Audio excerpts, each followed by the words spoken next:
let's look at the fourth step, which is designing a plan. So here, designing plan. So first thing Dalio says, there's 100 ways to reach a goal, but you only need one way. And here's probably a good place for me to plug lateral thinking, which is a set of techniques developed by Edward de Bono and others on how you can find innovative, out-of-the-box solutions to your problems. And there's lots of other books specifically to problem solving that you can use. You just need to find one way and use appropriately the tools at your disposition to do that.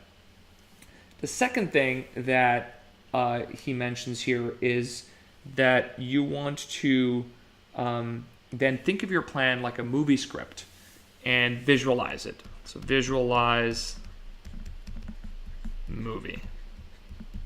So in this case, Dalio sort of says, start with a big plot item, so big picture, and then come down to detail. So this, in my case, I might say, okay, well, I need to find these people now that are going to help us fundraise. That's the big picture.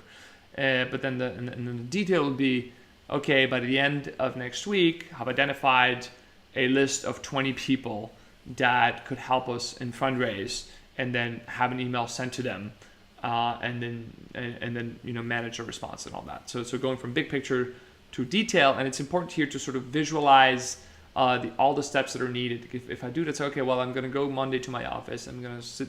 Oh, I need to have a LinkedIn Pro account maybe to go through the list of people.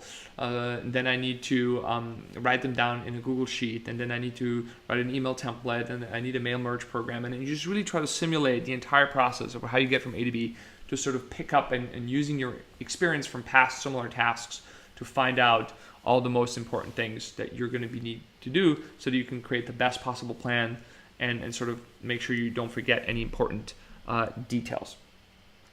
And lastly, once you've done that, the third thing is to write down the plan so people can see it and people can measure against the plan. So very, very important to do that as well. So this is probably creating some kind of Gantt chart with deadlines, with owners of tasks and so forth. And we can kind of see how we are doing, how far we are along the process.